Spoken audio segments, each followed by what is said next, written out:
the rest of the world is finally recognizing the state of Palestine, including the UK, it took a genocide for that to happen. Many people think the two-state solution is a Palestinian demand. May I correct this? The two-state solution was a Palestinian concession. Wherever I go in the West, not just in the UK, Israel needs security. Okay, and we don't need security? Why don't you say Palestine needs security? And who provides us with security? And how can we protect our people? We will not establish a state as a function of what Israel wants. We will establish a state as a function of what the Palestinian people want and deserve. I want to see our children in playgrounds, in schools. The honor of my life really is to represent the Palestinian people. Hello and welcome to Ways to Change the World. I'm Krishnan Guru-Murthy, and this is the podcast in which we talk to extraordinary people about the big ideas in their lives and the events that have helped shape them. My guest today was born in a refugee camp in Gaza and has since become one of the most prominent Palestinian voices on the world stage, an academic, strategist, advisor to presidents, and a diplomat. In 2017, Husam Zomlot was appointed envoy to the United States until the Trump administration shut down the PLO mission in Washington. The following year, he became head of the Palestinian mission in London, a role that has now been elevated to ambassador after the UK's formal recognition of the state of Palestine. He has been a leading voice for Gaza throughout the recent conflicts, whilst also enduring devastating personal loss with members of his own family killed in the violence. Husam Zomlot, welcome to the podcast. You've spent your whole life really trying to change the world, so give me the vision of how you want to change it. By focusing on the true owners of this world, the people, by focusing on the human aspect, too much focus has been put on non-human things, all the way now to the AI. By going back to the very idea of universal values, by making sure that we complement one another rather than substitute one another.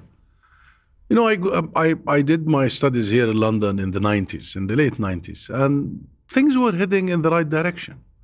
The UN and the rules we created after the horrors of the Second World War was rather taking shape, intervening in many places, resolving conflicts. Trade was seen to be a way of friendship between nations, not a tool of war and sanctions and punishment and what have you. The world has become then, or was becoming, if you remember, your generation and mine, global village. People were able to travel, people were able to interact, and then something hit this globe by the beginning of this century, 2001, and all that happened since then. And we have been on a decline. And today, a quarter of a century later, in 2025, I'm really concerned. I'm concerned that we are losing that very principle of universal values, that we are all equal under the law, that what brings us together is much bigger than what divides us. And I see the disintegration of the very idea of a global system, international law, the holding of the idea that only the powerful what matters, the undermining of the very principles and bases we want to see this globe perform. And Palestine has been in the core of all this. And regrettably, Israel has literally made mockery of all that we have been building over the last 70 years. And the result is devastating, and it will be far-reaching than just Palestine. And this is a moment when we have to regain that world that we want to see and make sure that we inherit something for our children different than what we are living right now. But you were born into fundamentally unequal circumstances. Your family had been moved by the creation of Israel. So what was your sense of what equal rights were? The very sense is the sanctity of human life. That's the bare base of everything. That human life should never be disposable. That there is no such a thing as, different colors of blood. We are all the children of one God. There's no one is chosen. We are all chosen, all of us. And we have the same rights. And that supremacy, racism, bigotry is the biggest enemy of the human race. And not just in Palestine and Israel, it's throughout history. Look when it takes shape, this superior ideas that we are a superior race. Look at the consequences of the Second World War. Look at the horrors of the Nazi regime. Look at the most heinous crime in modern history, the Holocaust. And 6 million Jews were murdered because of that. And as a child, I was really growing up just feeling that why I was born in a very exceptional, why the tent and why the UN flag and what's with all this food being distributed to us and why my school was different than what I see elsewhere and many questions. And all these questions always brought me back to the very idea that we have to fight for ourselves and others. It's the same fight. It's the same cause. Whether in Rafah, where I was born, or in Latin America, or Africa, or in Asia, or anywhere. It's the same fight. So the short answer to your question, it is the sanctity of human lives and rights. Do you feel now life in Gaza is being treated as disposable? I don't feel. I know, I see, I follow, I call my family. I still have family. Whoever left of my family, I've lost tens of them. We even lost count now. You've lost count? No, the last time we counted from my extended family was 106. And my family is small by size, by numbers. In proportionate term, that's a huge number. But I think the number is much bigger. We still don't know how many of my own extended family are still buried under their homes. What happens when you get that news via the family of another loss? Two things. First, I cry. I feel very sad. And second, I feel a sense of responsibility. We have failed them. I have failed them. The world has failed them. I feel a sense of like, how could we let this happen? Really, that's what I feel. Especially most of those who were killed were young and children, and they should be protected by us. And if I call myself an ambassador representing their occupied state, I should have been able to do something about it. But I also think about the world. I mean, while the world now has finally, the rest of the world is finally recognizing the state of Palestine, including the UK, it took a genocide for that to happen. And still, the world failed to stop the genocide, and let alone prevent the genocide to start with. So as a Palestinian, a boy from a refugee camp, my family in Gaza being killed and murdered, all the way to being my people's ambassador to the US and now to the UK, being part of this international diplomacy and system, believing that in the very end we have to resolve our issues collectively, multilaterally.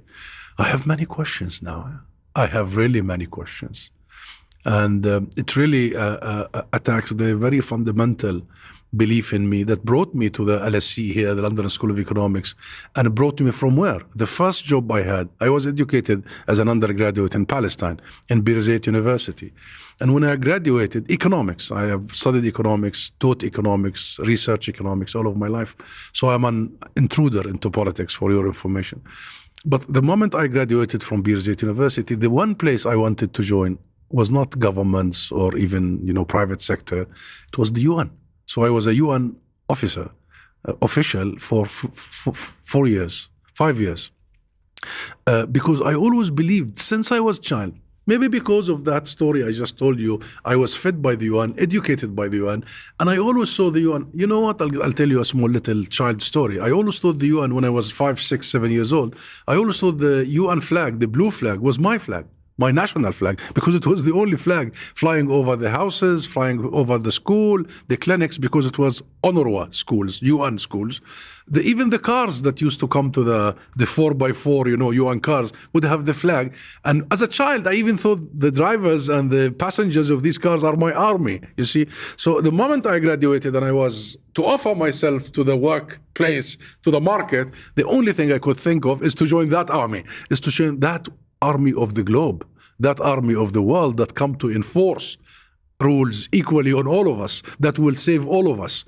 So for me, the consequences of what is happening in Gaza, the genocide, the mass murder, the mass destruction, and the mass starvation, the consequences on my set of beliefs is absolutely devastatingly massive.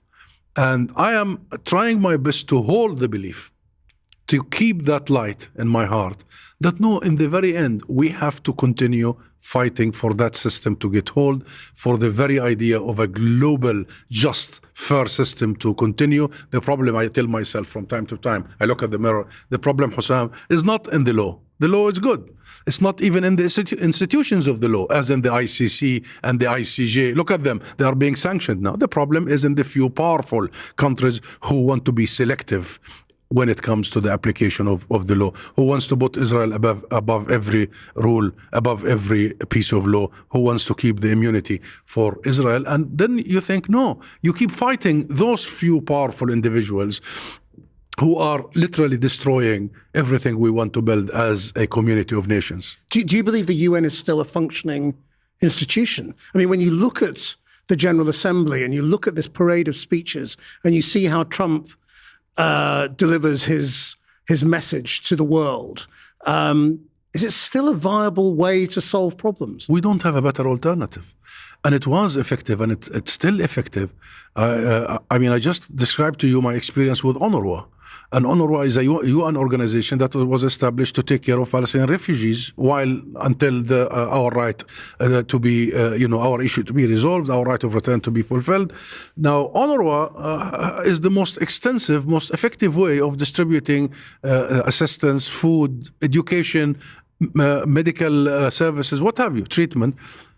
Most effective, by the way. And that's exactly why Israel has attacked UNRWA. So the issue is not how much the UN is effective. And if there were some shortcomings, and I'm sure there are in this organization or that, we can fix it. The issue is in the few who see in the UN as their enemy. You see, I can imagine Israelis listening to your answer and your story about your childhood and saying, well, how appropriate that he thought the UN was his flag because the UN is on their side. You know, they believe the UN is biased. They believe the UN is pro-Palestinian. No, because they say more than that. They say pro-terror. Come on. A child is a child. Yeah. A child is a child. He sees a flag. But that's a good story about one of us. Israel was established by the UN. The birth certificate of Israel came from the UN. The UN has helped Israel so much throughout its journey. But the moment the UN stood against Israeli unlawful exercise, unlawful policies, the genocide, until UNRWA was able to distribute food, which is exactly what Israel doesn't want. Israel wants to use starvation as a method of war, period. Israel wants to use starvation as a way of pushing people out of Gaza. So the moment the UN became in the way of the Israeli design, of the Israeli campaign for erasure, annihilation, and extermination, the UN had to go. The UN is the bad guy. Okay, I was 5-6 years old, I told you. A couple of years later, I knew that this is my flag, the Palestine flag, the 4 colors, and I was very proud of it. But my flag and the blue flag should be always next to each other, because the whole idea of Palestine is to be part of the community of nations. The whole idea is that you are a bridge between East and West. The whole idea is that you are so proud of being part of this international community, and you would adhere to the provisions and the rules of the international community. Now, a moment a member of that international system is not adhering, we need to make them comply and adhere to this. So the argument is, he thought that the UN, this is ridiculous. The UN is for everybody, because as much as I was a refugee in Rafah, the UN was providing for refugees in Syria, for Syrian refugees. They were providing in Latin America, in Africa, everywhere. So all these children would have felt they have a big brother in the UN, and they have given these children a future. And this is exactly what every other children anywhere in the world should be receiving. And should Israelis at one point in time would need international help, they should be granted. You said it has taken a genocide, as defined by the UN Commission recently, to get Britain, France, and all these other nations to recognize the state of Palestine. What does that tell you, if that's true, about the way the Western world sees Palestinian lives? Yeah, we've spoken about this. I have been talking about it. There was a great deal of dehumanization of the Palestinian people, a great deal. That our lives are literally disposable. That we are somehow children of a lesser God. And that's why always the issue of condemnation gets me a bit, I challenge all this, not because Condemnation of Hamas. of targeting Israeli civilians. And let me say this, we condemn the targeting of civilians from all sides. But the problem with the West is always with the all sides. They don't accept us to say from all sides. They want us to specify the killing of Israeli civilians, when in fact Palestinian civilians have been killed all along, before the 7th of October, after the 7th of October, and the conversation doesn't pick up. And that tells you all you need to know. And that's why since the 7th of October, and before the 7th of October, I've been saying, the 6th of October, the UN came up with a report, and international organizations, that it was the deadliest year for the Palestinian children in the West Bank, not in Gaza even. Why didn't you bring me here?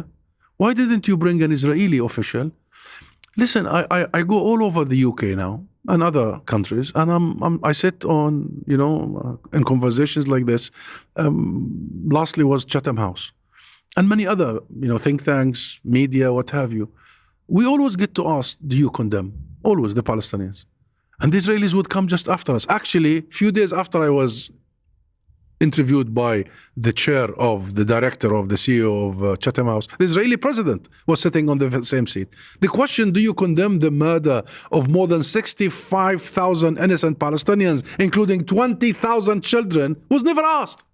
Was never asked, still is never asked. That tells you the story of how much there is a devalue or devaluing of Palestinian life. Why? I don't understand why. So what's changed? Is it why? Why do you think? What changes the why? Is it religious reasons? No. Palestine is the birthplace of Christianity. I mean, Jesus was born in Palestine, Bethlehem, the Church of Nativity, the Church of the Holy Sepulchre.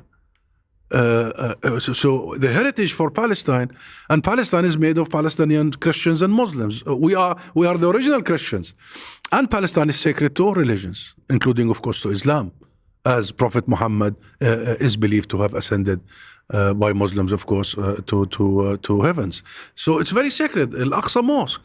And we should take pride in that. I mean, it's a source of pride. And Palestine, before the establishment of Israel, was really, go back to history, was the example of tolerance, of coexistence, of one nation. That's why you will never know, you're speaking to me, you will never know as a Palestinian who's a Muslim and who's Christian. The two ambassadors before me were Christians.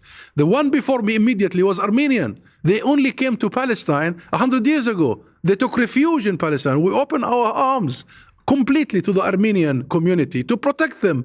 And the same thing happened after the Holocaust and the atrocities that were committed. We open our homes and our hearts because the Palestinian people are so proud of them receiving everybody. Why I'm saying this?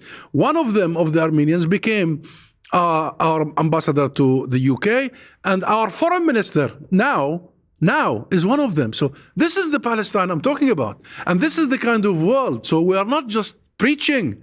This is who we are, and this is how we do it, and this is how we are proud. She's Palestinian, our foreign minister. Our ambassador here, the Armenian, was a proud representative of the people of Palestine. And the one before him, Afif Safi, was Catholic here in London, was Catholic. So we come from a background and a society that what we care about is our humanity, not our faith, not our color, not our height. This is the heart of the matter that should apply everywhere. I don't, my ears get painful when I hear all this dirty talk about, that human beings are a threat.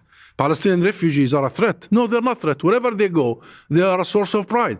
I did that ceremony a couple of days ago to raise the Palestinian flag in commemoration, in marking the UK historic recognition of the state of Palestine.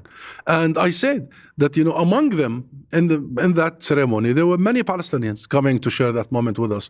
And I told them, look around you. You will see top doctors, top, the highest consultants in the NHS. The last I counted, just one count, 550 Palestinian highest consultants in the NHS. Look at you will see innovators and entrepreneurs and what have you. I'm saying this, Krishnan, just to say, the UK, Europe, the West must see us for our humanity.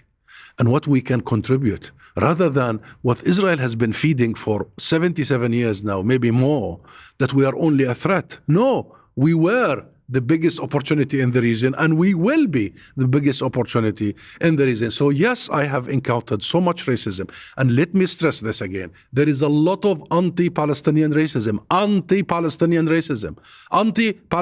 bias, anti-Palestinian bigotry everywhere I went, everywhere. There is always assumptions, there is always perception, there is always an idea in the heads of anybody that I would encounter. I would have to be on the defense all the time. I would have to prove myself and ourselves, and I would have always to explain myself. And the assumption is what? As a human, to explain myself as a human. When I come from a place that exports humanity. But what do you feel people assume about you? Always look at this. Look at this.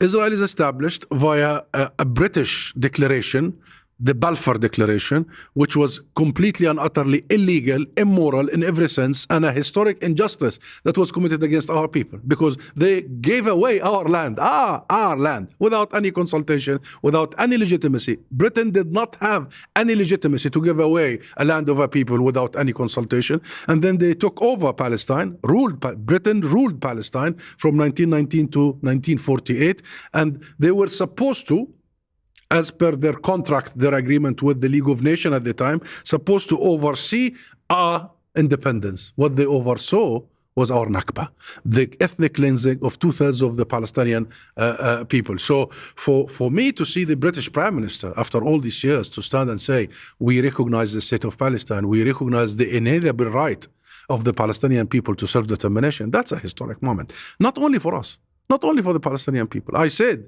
and I say it again, Palestine existed long before the Balfour Declaration. Palestine will always exist, and Palestine will always be there. It's about Britain. It's about righting the wrongs and beginning a new chapter and moving in the very right direction. And I said, and I say it again, recognition is only a step, one step. It's not a destination on which we need to build so many other steps. So actually we uproot the root cause of all this, which is the colonial occupation, the besiegement, the oppression, the apartheid regime that is established, and now genocide. Right. So if it is only a step, you believe this should be the step towards still the two-state solution? The first and foremost thing that we need to do right now is to end the genocide. Our people are being literally murdered en masse as we speak. And you know what hurts me the most? At the beginning of the genocide, everybody was denying it. Now the UN Commission comes out. Before it was the ICJ. And every time I say to a BBC anchor or anybody, any media here, genocide, if I utter the word genocide, they will have to say, but Israel refused. Yes.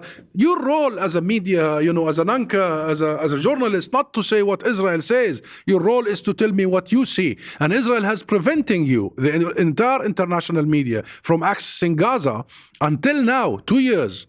And you haven't really pushed back enough. Not you. I'm not talking about you. I'm talking...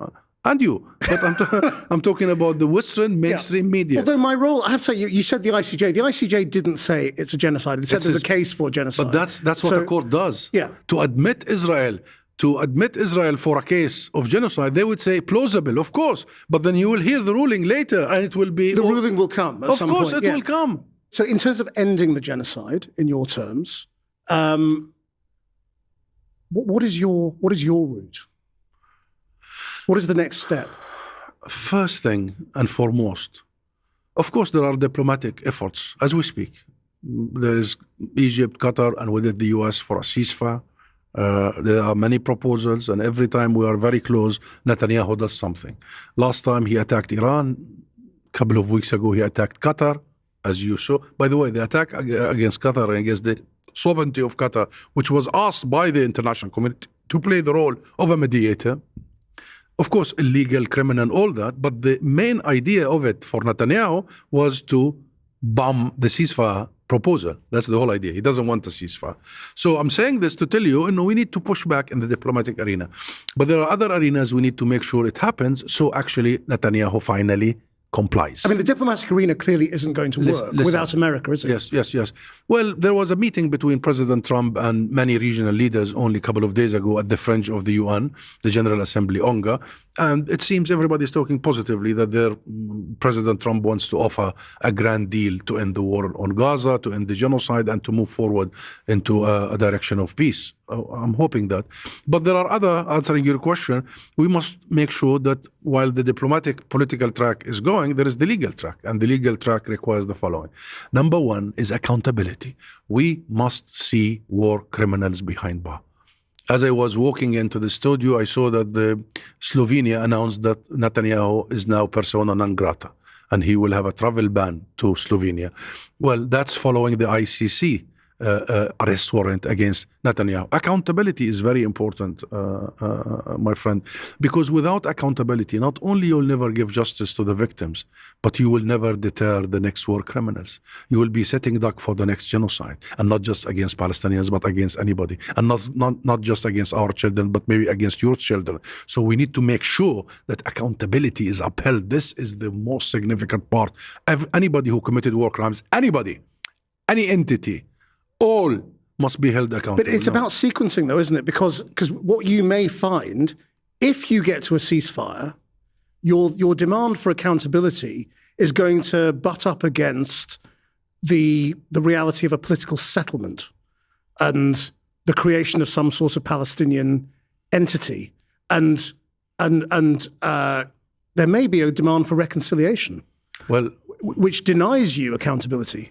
Well, we are not the first nation to have gone through this most horrible, painful oppression and murder and targeting. South Africans and the apartheid regime, many others, without going through the list. The list is unfortunately long. But you always have to, it's not either or. You will have to have a political resolution, but you will have to have justice. Justice has to be in the middle of any peacemaking. If justice is not the premise of it, it will not sustain.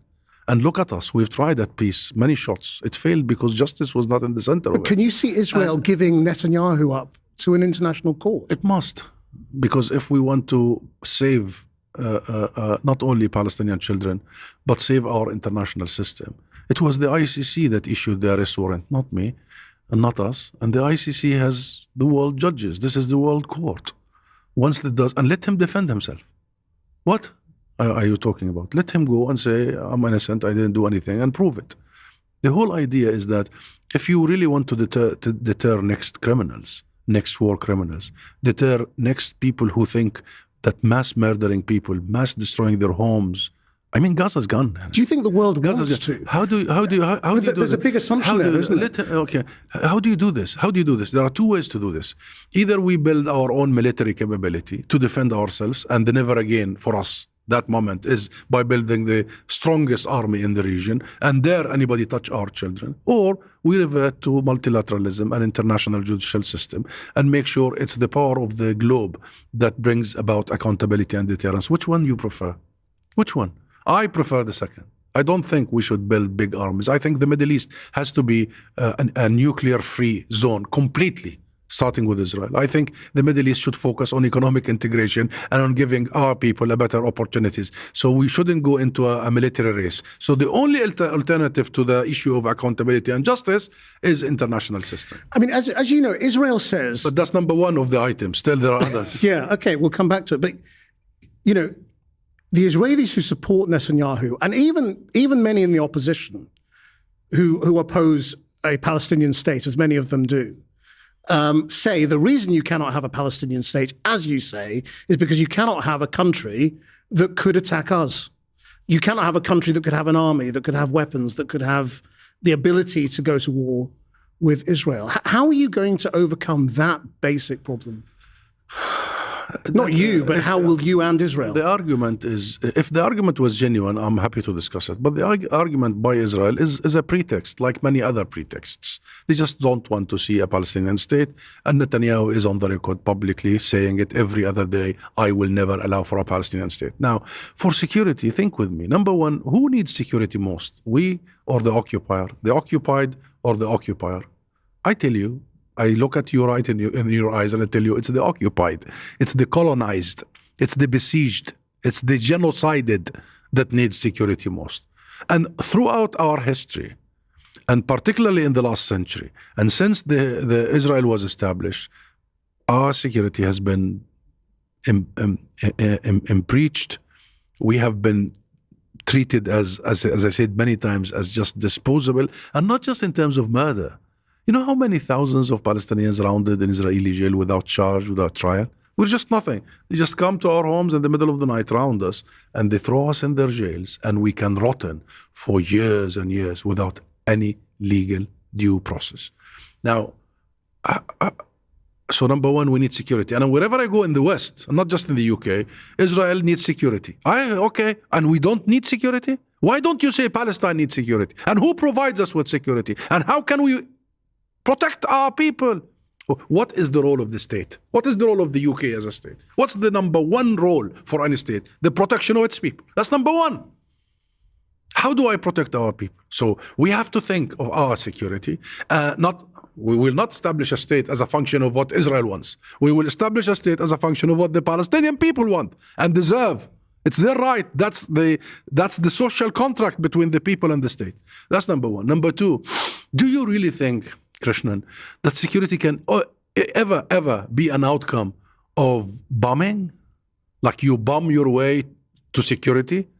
Well, security is an outcome of peace, an outcome of a political resolution, an outcome of fulfillment of people's right, an outcome of acknowledgement of the wrongs of the past, an outcome of having a shared future. If we really believe that we could have neighborly future and we can look at the best out of us, and look, think with me, Israel is a very high-tech society, very well linked to the US and the West with all the free trade arrangements and what have you, and the Silicon Valley, the whole, and the economy is very strong. But also we have the most educated and young population, very inspiring, and wherever they go, they build societies up in the Gulf and everywhere. Can you imagine if we let that be the main source of security will disappear. Security will disappear. It's a pretext. Security is an outcome of fulfilling people's right. Security for Israel is a pretext to undermine and deny people's right. When you look at the map, though, is it possible? Is it viable as a single entity? Israel is clearly, openly now doing everything it can to make it impossible. It is building this new E1 settlement. It has got security control over different parts of the West Bank. A lot of people think the West Bank is actually a single entity over which Palestinians have control. Of course it isn't. How, when you look at the map, can you see that as a functioning, viable state that takes in the West Bank and Gaza with one government? Very, very simple. I mean, Palestine has to be like any other state. Our land, as per the most historic, painful concession we made, is the 1967 areas. And I repeat, the most painful, because many people think the two-state solution is a Palestinian demand. May I correct this in your program, in your podcast? The two-state solution was a Palestinian concession. Since this whole thing started, the Palestinian National Agency, the PLO, the political program we offered as a people that have been ethnically cleansed is a one democratic state. That's the PLO program up until 1988. It's one state in the historic land of Palestine, and we will accommodate everybody because look at our history. We were saying we would accommodate you regardless of your religion, regardless of your color. You will be Palestinian, and we will build that state together.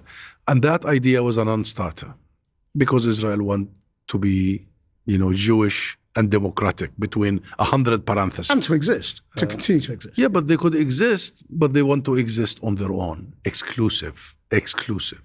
And they say it. I mean, this is in the public record. That's their ideology, and they have even legislated in the Knesset only recently that there will only be one people for the right of self-determination from the river to the sea. They said it's a law in the Knesset. That's only the Jewish people. And people talk about some Palestinian political groups, and they never talk about some Israeli political groups. I mean, what they have in their manifestos is just unbelievable, yeah. Including Likud itself. But come back to the practicalities of how you administer a state that is spread across two different parts of another state, Israel. Fine. The West Bank is one territorial entity. Israel is putting all the roadblocks. Israel is inserting all the illegal colonial settlements. All this is illegal. It's war crimes under international law, and all this must be dismantled. So we're not talking about a state with the current status quo and situation. We're talking about a state once the occupation has ended, and we want to see a political process that backrolls occupation and colonization rather than advance it as happened during Oslo. You mentioned Oslo.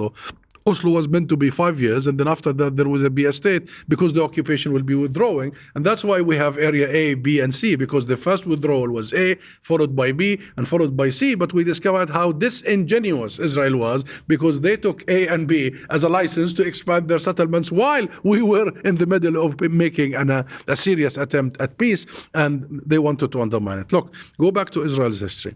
Under serious international pressure, under serious pressure in general, Israel would dismantle all these illegal settlements. They did that in Sinai, in Egypt. They did that in southern Lebanon. They did that in Gaza. So it's not an impossibility. It could happen once we garner sufficient will and sufficient pressure to actually make them go in that direction. As for Gaza, Gaza is a beloved, most integral part of the state of Palestine. How do you connect Gaza to the West Bank? There are many ideas of doing that. If there is such a will and such a quest to go in a different direction, to establish peace in the region, and I believe the majority of the people of the world want that, including the Palestinians and many Israelis. I've seen 500,000 of them in the streets wanting a ceasefire, protesting the Netanyahu government. If we can build that momentum, and the conference that happened in New York, the Kingdom of Saudi Arabia with France, and bringing all these people around together, the speech that was made by our president to the UN only recently, all that momentum, the wave of recognitions, including the UK, the country of the Balfour Declaration, and all that history, we can move forward. We cannot, let's not allow genocide to be the final word. Let's not allow genocide to be the final word. I think the final word should be peace. The final word should be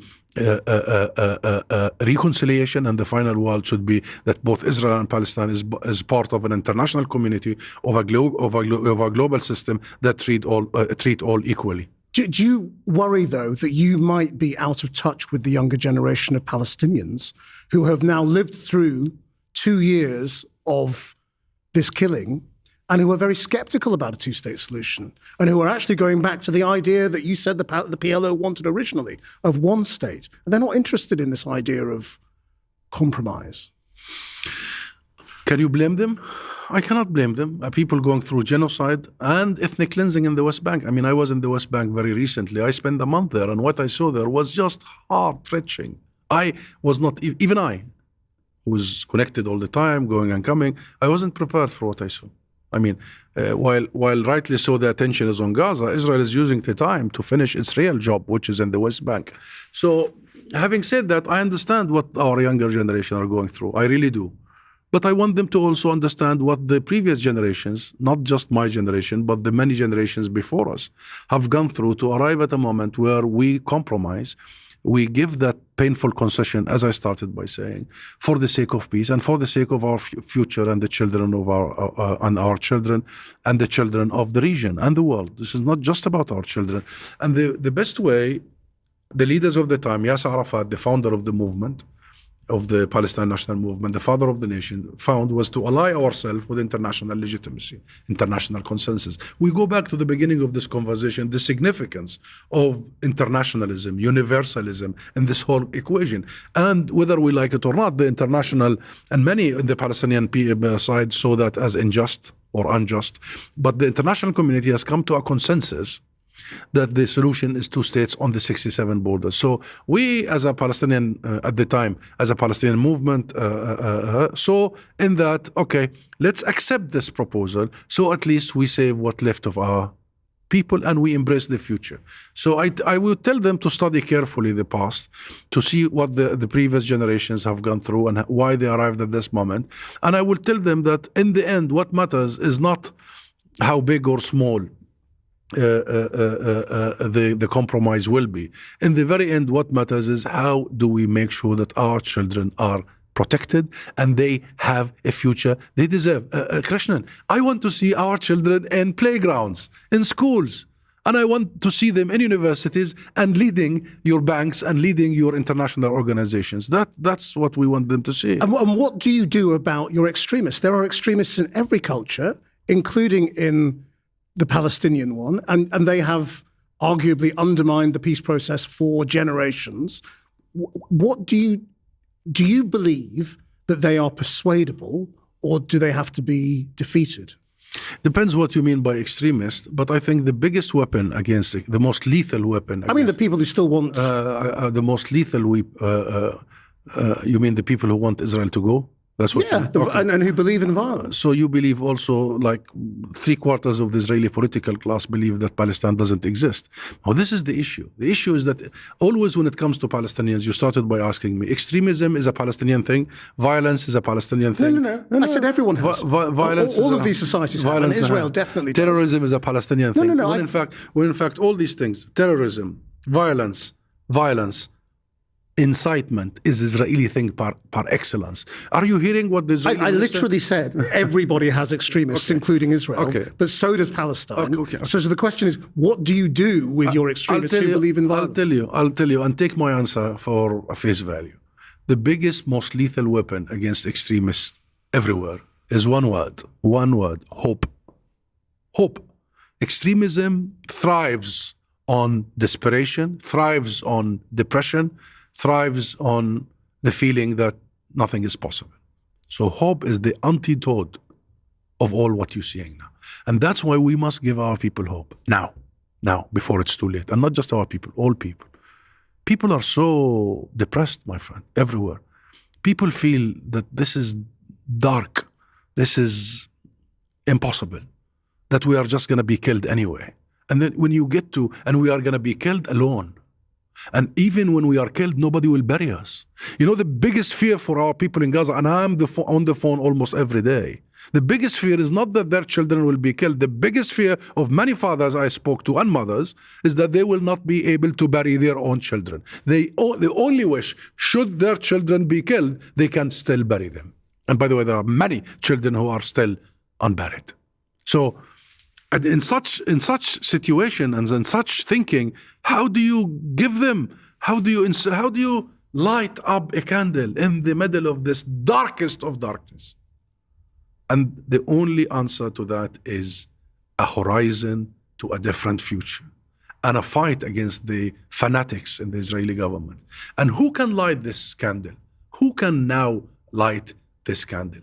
Who is the big brother? You think you can wait for a candle like this to be lit in Israel? You think there will be an Israeli leader who come out grand and say enough is enough, we have done enough atrocities against the Palestinian people. They have, like we do, the right to self-determination. They have, like we do, the right to equality. And they have the right, like us, to a state of their own. I don't see this happening very soon because of the indoctrination, because of the racism, because of the idea that they are the eternal victim and the only victim. So who will light the candle? The eternal victim and the only victim, because the idea that they are the chosen people, and because they are superior to everybody, they can do as they wish and they will never, ever be held accountable. They are completely immune. And of course, they think they can do whatever. Can you imagine? They just go and bomb Qatar, this closest ally of the US. I mean, that's the culture that is being created that we have to change. So where does the hope come from? The hope has got to come from the humanity now. The humanity, our humanity as a human race and family. And I just want to tell you, it is coming. It's coming. And it's literally irradiating everywhere. And it's reaching Gaza, it's reaching Jenin and Tulkarem and Al-Khalil and Al-Quds, Jerusalem, and it's reaching our people in the refugee camps and the diaspora. That light, that hope is coming from the people of the world. Do not underestimate when our people see the millions in London and the UK in general. They see them every week, every month. Do not underestimate the power of the people and the expansion of this largest protest movement in the history of this country, of the UK and worldwide. Do not underestimate what our people are following, what is happening in Spain, what is happening in France, what is happening in Italy as we speak in the last few days, what is happening everywhere in the world. Do not underestimate when our people see that the people of the world are changing not only their government. You asked me how did the recognition came about. It's the British people. It's the public opinion that pressured the parliament And the parliament pressured the cabinet, and the cabinet delivered in the very end. And why did the people change? Because of the Palestinian people. The Palestinian people communicated that we are being killed, we are being murdered, we are being destroyed, it's a genocide. And the people realized that this is something they have to. And then it became global Palestine. I'll tell you, today, this isn't about a solidarity movement with Palestine. This is global Palestine, meaning the people of the world, particularly in the UK, and I'll end by why I say the UK is very relevant here, why Britain is very relevant. But particularly here, believe now, this is not just our fight. They really, truly, and I meet thousands of them, literally. And I am in the streets, as you may follow, and I encounter this festive feeling that this is our joint fight. This is our joint struggle. We are struggling with the Palestinian people because today it's their children, tomorrow it's our children. We are back to the universal value, we are back to humanity, and we are back to the idea that injustice anywhere is injustice everywhere. That's Martin Luther King for you. And what Nelson Mandela himself said, he said the freedom of South Africa is incomplete without the freedom of Palestine. That's universality for you. That's exactly where the people of the world are. That what happens in Rafah, where I was born, connects directly to Cardiff. And that, Cardiff cares and absolutely into that cause because it has to do with our shared humanity. So this is the hope. And I'll tell you, that hope is growing and growing and growing. Change is happening in the US. Change is happening everywhere. But let's go back to London. What I see in London for the last couple of years reminds me of the anti-apartheid movement 100%. And it reminds me how that anti-apartheid movement ended up collapsing the apartheid regime in Africa, surrounding it and separating it from the rest of the world, and in the end, suffocating it. So that's really interesting, because I wanted to come to that. I mean, do you think that kind of pressure, which means economic sanctions, is also the next step? 100%. And this is not just with regards to Palestine and the illegalities in Palestine. It's with regards to anywhere in the world. Of course, it was used against in the situation with Ukraine against Russia. It is used everywhere. The Balkans. The issue is when it comes to Israel. When it comes to Israel, the West always poses like this is the exception to every rule. Why it's the exception to every rule? So we need to change that. We need to change. We don't change the rules or the policy asks. No, we need sanctions. We definitely need the arms embargo, but we need to change and challenge this Israeli exceptionalism. No. Israel must be just like any other state actor in the world and must be treated equally. But I'll go back to the idea of the anti-apartheid movement because that's the candle I was talking about. That's the hope I was talking about. I'll tell you, what I see here is as intense, if not more.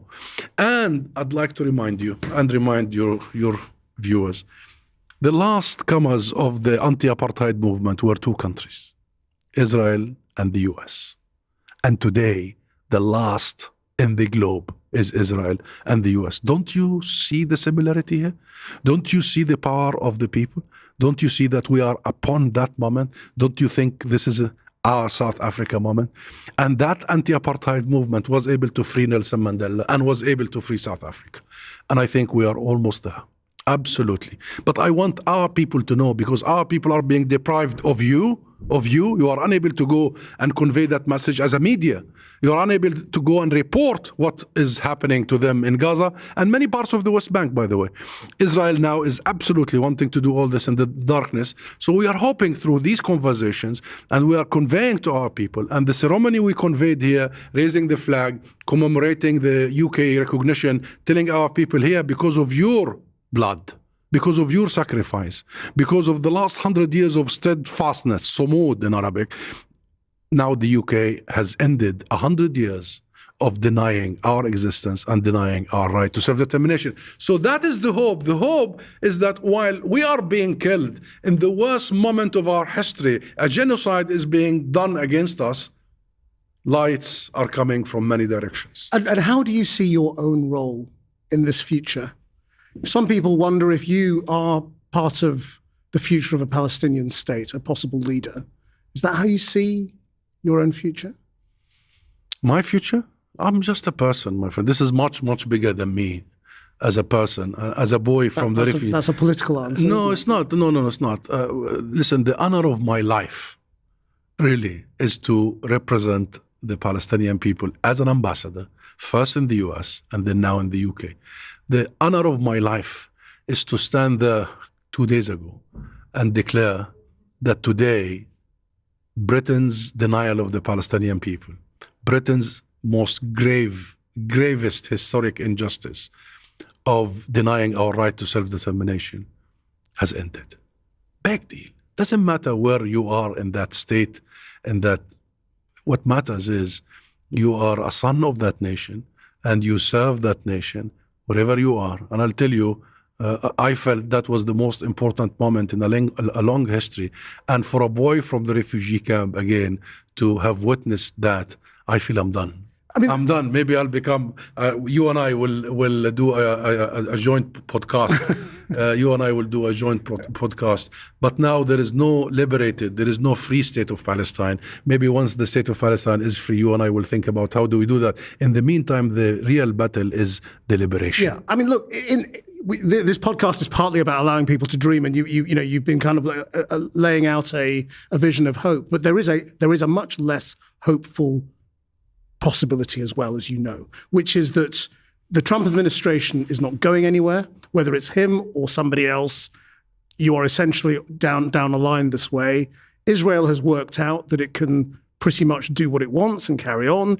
The likely successors to Netanyahu from the opposition essentially think the same thing as he does when it comes to a Palestinian state. So there's no visionary leader in Israel who's saying let's go for peace and a two-state solution, who's likely to be elected, and that this just carries on.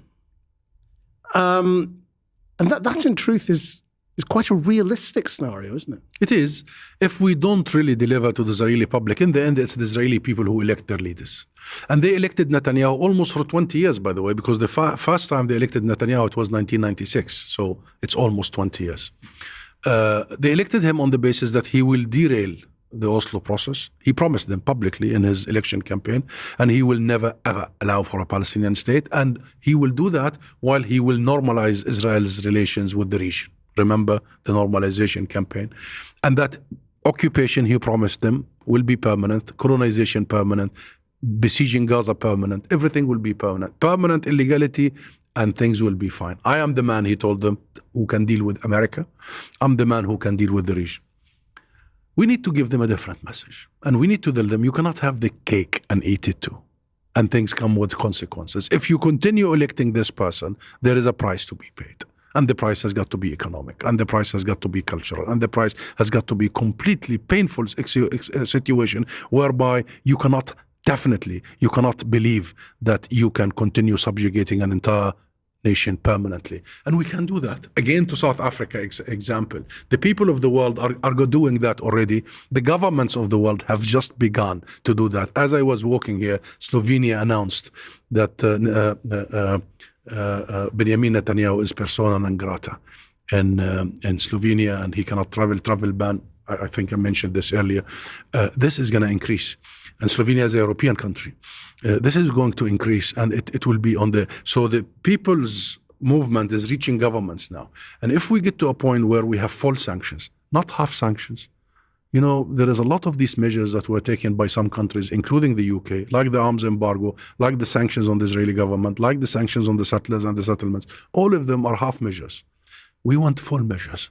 Apply the full force of the law. And I assure you, people, including the Israeli people, will sit, pause, think again, and realize, no.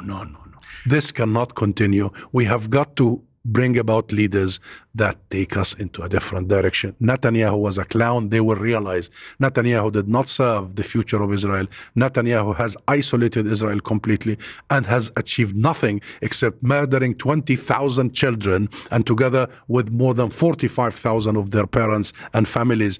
That is not an achievement for a military or for a country. That's nothing. Destroying building is not an achievement. Achievement is to provide better future to your people and the people around you. And can you say that if the world and Israel accept the idea of accountability, that will also apply to whoever is left who was responsible for October 7th or any other atrocities? We've said and that the Palestinians want accountability in international courts for Palestinian criminals and war criminals? Yeah, you asked me this question long ago, and I remember it. And I told you, of course, you cannot be half committed or half demanding or half pregnant. You have to be, if you believe in something, you do it all the way.